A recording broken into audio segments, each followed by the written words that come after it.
Alright, so welcome back to another Persona 4 Arena. So, yeah. We're continuing on with I guess the story mode. So, yeah.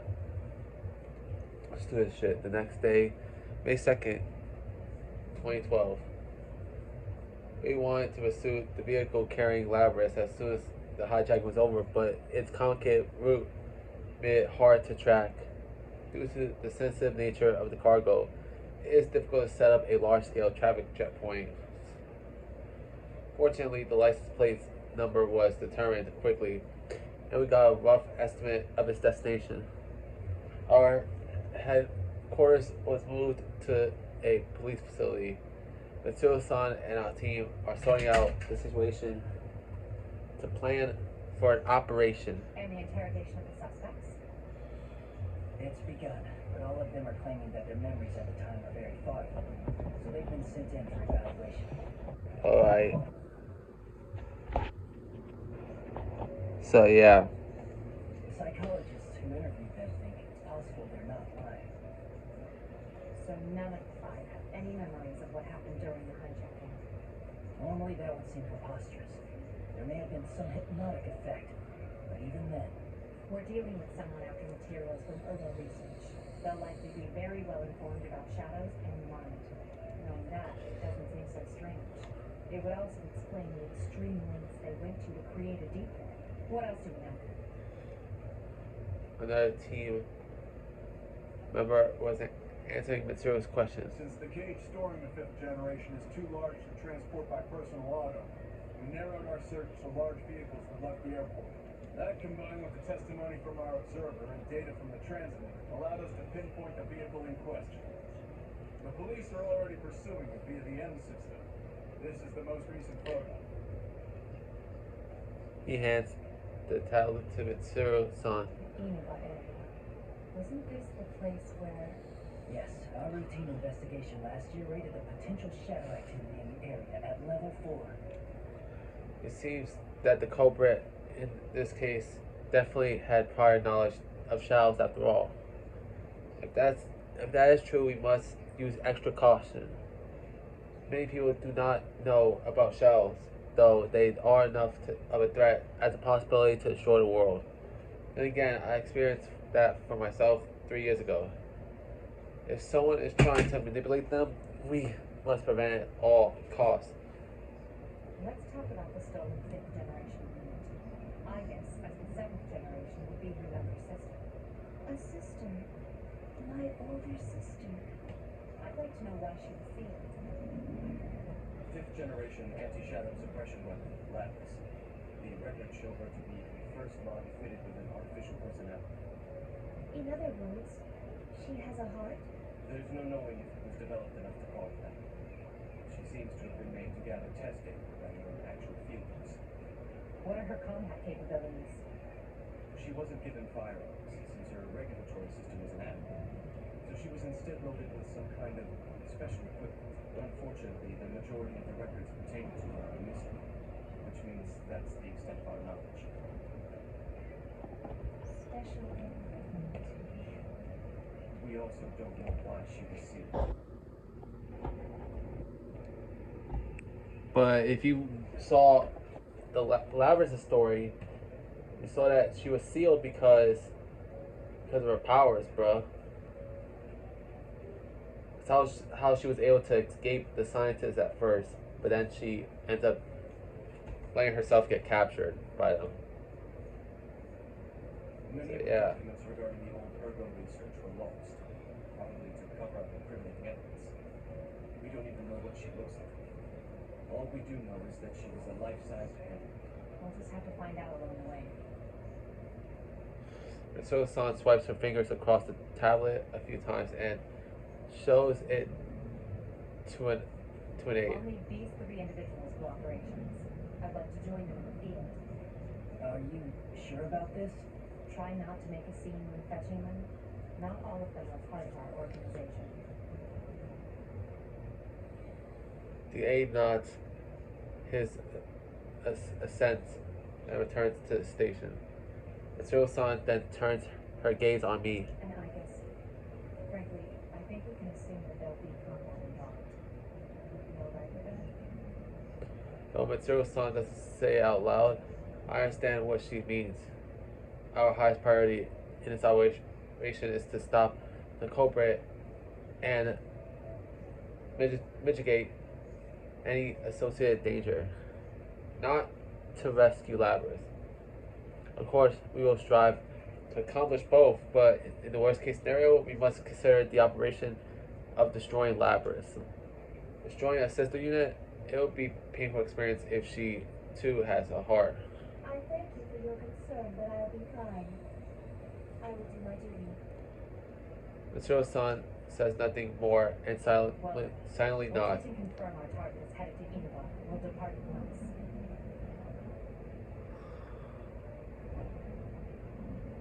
Alright. May 3rd, 2012. As we get ready to depart from Inaba, Mitsuru-san and I go over the last minute details inside the police station. Okay, I know this is gonna sound off topic, guys, but there was actually a time in 2012 that people actually thought that it was gonna be the end of the world.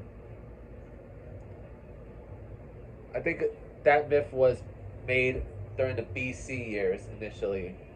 I honestly don't know why, bro. I don't know why people would believe something that was made like millenniums ago, bruh. Though it turns out the world never ended in 2012, as you should already know this by now because it's 2024 right now, and we're all still here. Sadly, apart from those who passed away since 2012.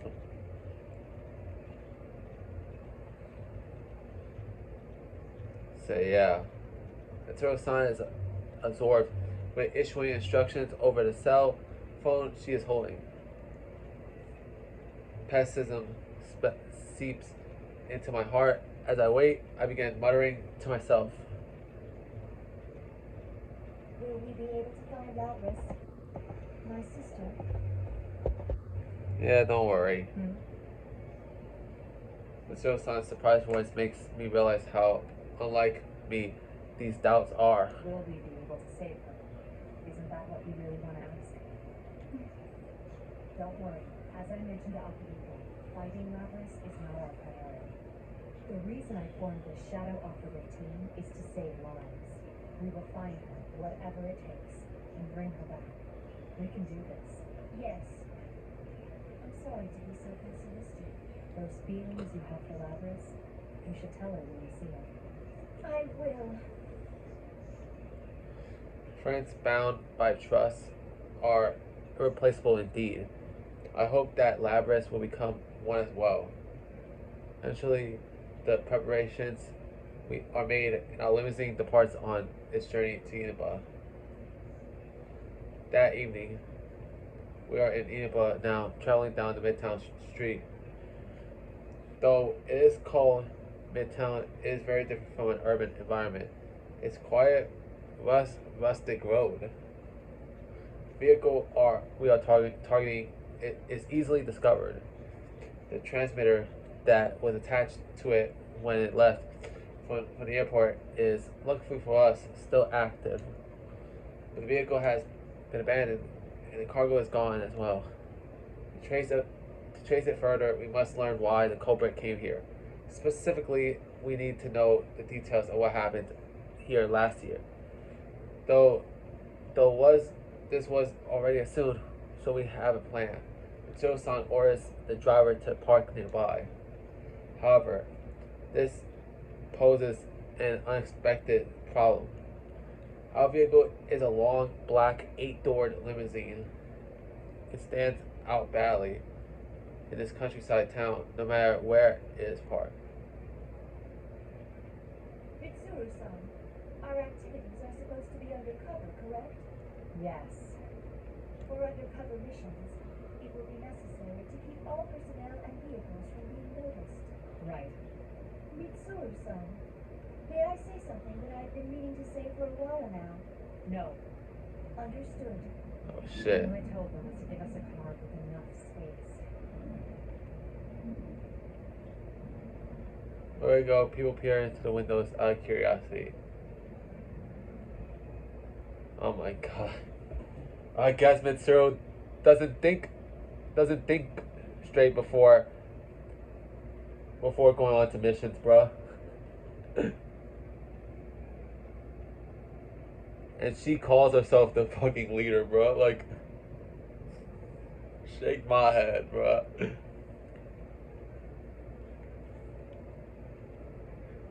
We avoid the public eye as much as possible, and finally park in what looks like a site for vehicle disposal on the outskirts of the town. Our contact has arrived. I then notice a middle-aged man in a gray suit standing outside the window. I recognize his face. He is one of the three collaborators Mitsuru-san contacted before his departure. I scoot over the door and open the window. This was not our designated meeting area, yet he has discovered us. Suddenly, something not unlike astonishment or discouragement appears on his face. You want to know how I did it? Cough interrupts We us. appreciate your cooperation, Detective Kurosawa. Mitsuru-san inside the vehicle and slightly bows. Damn, like honestly I should have recognized it from Mitsuru's route, but damn, it's only been like roughly 3 years for the Persona 3 cast. 2 to 3 years for the Persona 3 cast, and now Kurosawa is a detective now. Like, if you don't know who Kurosawa is, he was the officer that from Persona 3 that was able to provide us with like armor and shit, armor/gear and whatnot. So yeah, and in past versions, costumes, because for some reason Reload now, in order to get costumes, you had to either do one of two things now in Reload. You had to either unlock the chest to have the Twilight fragments required to open it, or complete some of Elizabeth's quests. So yeah.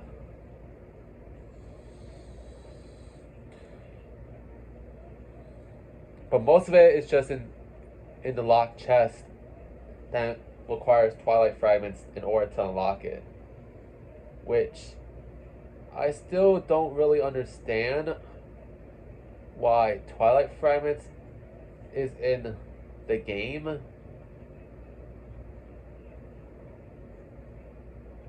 But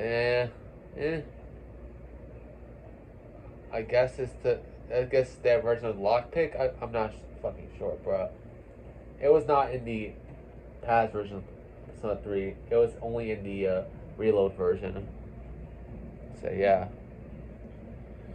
3 years ago, when we were still fighting shadows in secret, Detective Kurosawa worked as a police officer at a nearby police box. He believed that our intentions were good, and he supplied us with certain conveniences under the table. Oh yeah, he helped us with weapons and shit like that as well. His job made this risky, but he always acted on behalf of what he believed to be just. He said many times while supporting us in secret, he is a strong man who always acts on his beliefs. But now our organization has official government sanction. He can now cooperate with us without it being considered a rebellious act. Kurosawa-san's prior actions have recently been reassessed. He was promoted for his special expertise. I have heard that he is now a plainclothes detective working at a central precinct. Long time no see, miss. And I guess was it? Yeah. Indeed. It has been a while. Kurosawa-san fixes his eyes on Mitsuru-san and me. It is faintly awkward. We are both dressed for combat, and I'm not wearing clothes that camouflages my nature. Oh, sorry for staring. A humanoid weapon. I was skeptical when I heard, but seeing you in person doesn't leave any room for doubt. At first I questioned, didn't you see Aigis before? Like, yeah, I was thinking, like, have you seen Aigis before? Maybe not. Either that or it was probably in the answer, I'm not sure.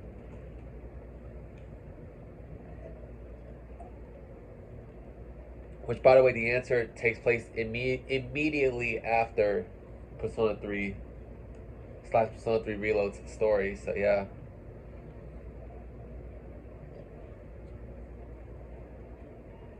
And for the longest time, the answer was only available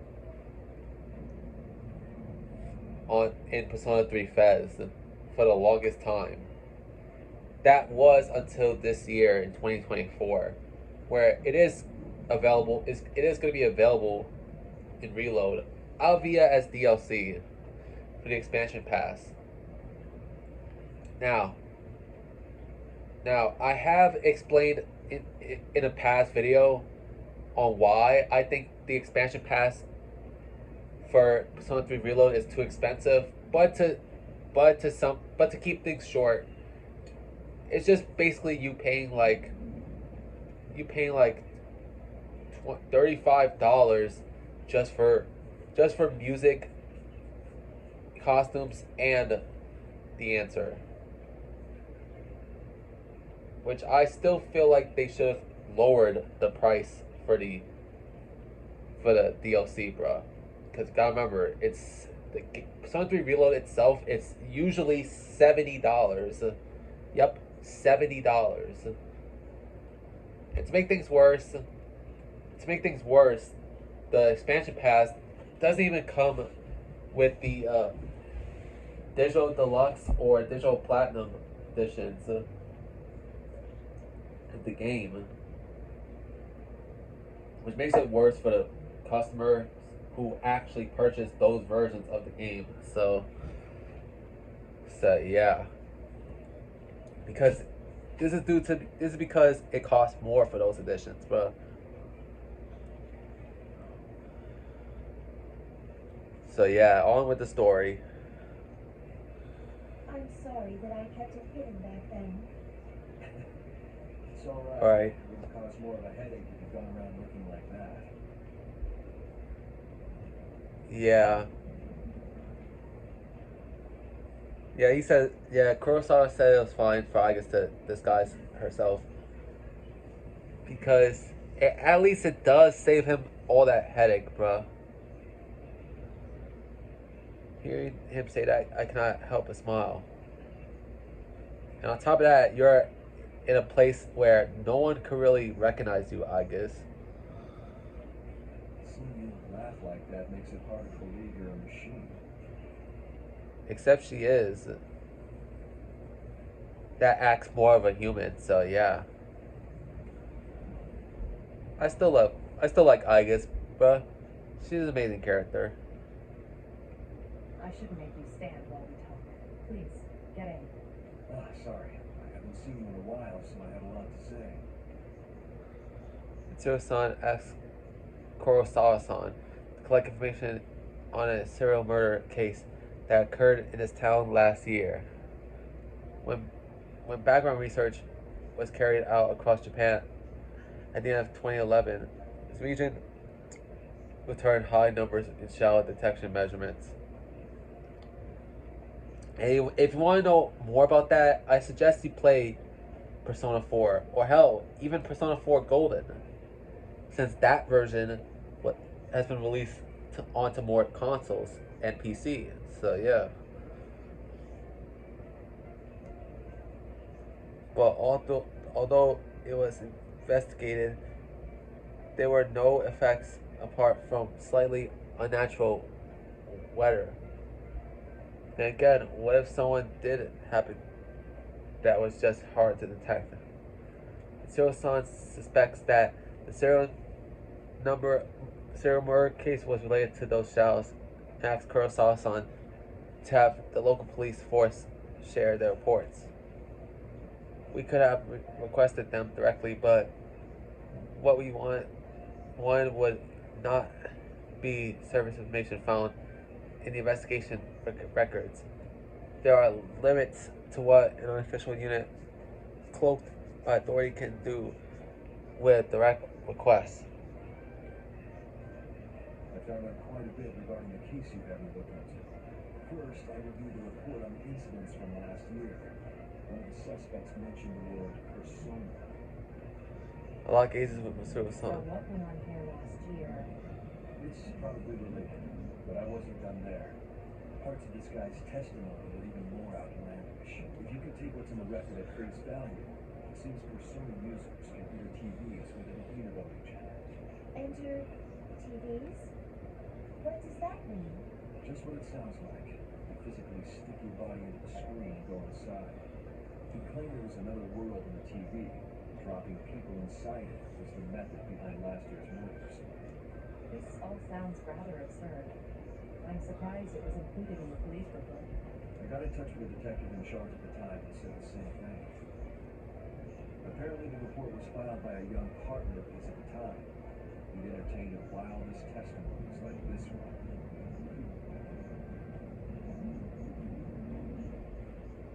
Oh yeah.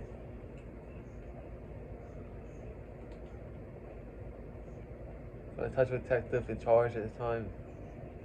The detective in charge is referring to Dojima, Yuno Akami's uncle, and the young partner of his, which is referring to Dachi, because this is a spoiler for Persona 4 and Persona 4 Golden, but it's found out that Adachi was the one behind the murders that was going on in Inaba within the past year. So yeah, we luckily kicked his ass and sent his ass to jail, bruh. He sounds like quite the oddball. If this was what really went on, police would have had no chance cracking it. That detective Dojima is one shrewd guy. Yep. Even with all the supernatural hocus pocus surrounding the case, he caught the culprit. Kurosawa sighs. He seems to be tired. That's all I have for you right now. I should be going. I doubt either of us has time to reminisce over the old days. It's funny though. I thought the fighting was over. You guys surprise me every time I see you. Thank you very much, Officer Kurosawa. Why don't we at least see you off? Well, that's all right. I've got my own car. I doubt my department would appreciate your tastes. If I ever showed up for work in something like this, I'd be the talk of the force until the day I retired. He opens the door himself and exits the vehicle. He gives a short farewell and leaves without turning back even once. Mitsuru-san, this could be bad. Our sense of social aptitude is in question. Can't deny that. What should we do now? Yes. First, we'll need to test the claim that Persona users can enter TVs. Hearing this reminds me of something. Looking around the area again, although I had called it a vehicle disposal site, there are also household electronics such as refrigerators discarded here. In a corner is a stack of TVs. There is a discarded TV over there. If the environment does not matter, we can use it to test the phenomenon. I voluntarily get out of the vehicle. Wait, I guess. Don't worry. I'm just going to touch it. I extend my right hand and touch the screen of the biggest TV I can see. My fingers brush the glass screen.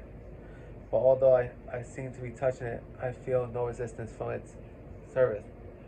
I push my hand forward a little more, a weak light runs across the screen, and my forearm sinks into it. Amazing. Rings of light spread from the contact of my arm, rippling like water across the pond. Interesting. It's exactly as the police report said. What's it like inside? Do you feel anything? Not particularly. No. Wait a moment. My sensor detects a sensation I never felt before, but the knowledge of what it is already recorded within me. It's the same as mine. It's hard to say definitively since this is my first encounter with it. But I believe this reading is from a personality module. Does that mean our retrieval target is inside the TV? Huh.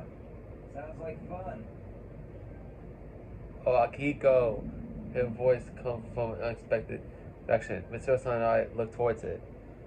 What we see is a silhouette wearing a low hood that covers his eyes and a tattered cape billowing in the wind like a figure from a western. He is standing atop a mountain of trash with his arms crossed. Is that Akihiko? He jumps down nimbly and walks towards us. You didn't show up at the rendezvous point, so I went looking and found you here. This whole TV thing is interesting.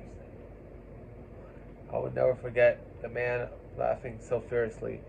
Like Mitsuru-san, he is a friend I once fought alongside Akiko Tsunada. He was a student boxing champion in his school days and a staunch ally, powerful even without his persona. He is also our second collaborator in this case. It's been a while, Akihiko-san. Yeah, good seeing you. Akihiko, what on earth are you wearing? Just what were you doing overseas?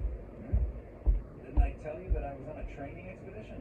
Don't tell me you came here from the airport like that. Does the concept of keeping a low profile mean nothing to you? Mitsuru-san, I believe we have lost the right to complain about that. Mitsuru sighs in annoyance. Oh yes, Akiko-san was on a training expedition overseas until this morning. As a result, his appearance is slightly, very different from the last time I saw him. But his aggressive personality and love for the challenge seems to be the same as always. He gives a cocky smile and smacks his palm with his fist. Anyway, we can get inside from that TV, right? What are we waiting for? Still the same Akihiko.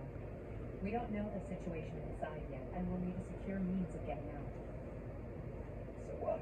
We want to get this Labrys back. Someone has to go inside, right? Well, that's... Our target hijacked a plane to throw her into a TV in this town. If we sit on our hands, it's possible we'll be put in serious danger. Akiko-san steps forward towards Mitsuru-san as if pressing her. We're different from how we used to be. We made the choice to fight shadows as professionals. That's why I traveled around the world and trained harder than ever. And now that something's actually come up, you're hesitating? We agreed to do this. I'm ready to stake my life on the mission. Akiko-san's opinion is a bit strong, but he is not incorrect. It's probably that Akiko-san understands that being slightly forceful in his role, because Mitsuru-san takes caution and seriously as the ultimate authority in this case. She frequently second guesses herself. I have seen Akiko-san's words cut through her hesitation in the past. It shows his trust in Mitsuru-san not to make decisions in error. Alright. Wait right here. I need to go make a phone call first. Okay, make it quick. Alright.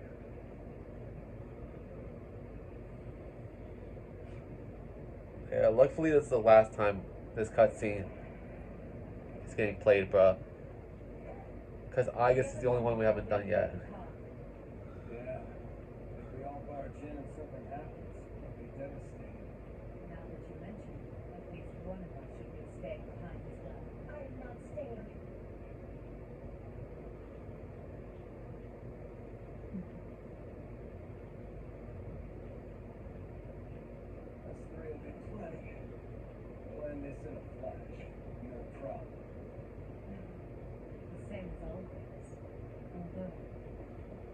no idea what might be waiting for us on the other side. Don't get careless. Right. This situation brings back memories.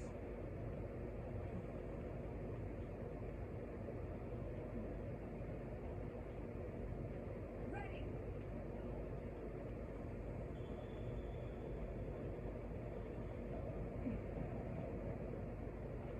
Right, heading into the TV world. So yeah.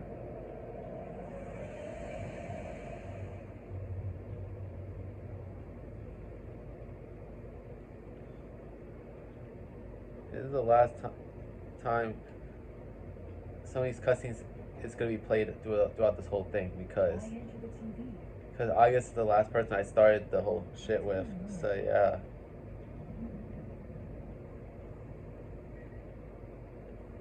Okay, so that'll be it for today's episode, y'all guys. So I'll see you guys next time. Brian TV, sign off.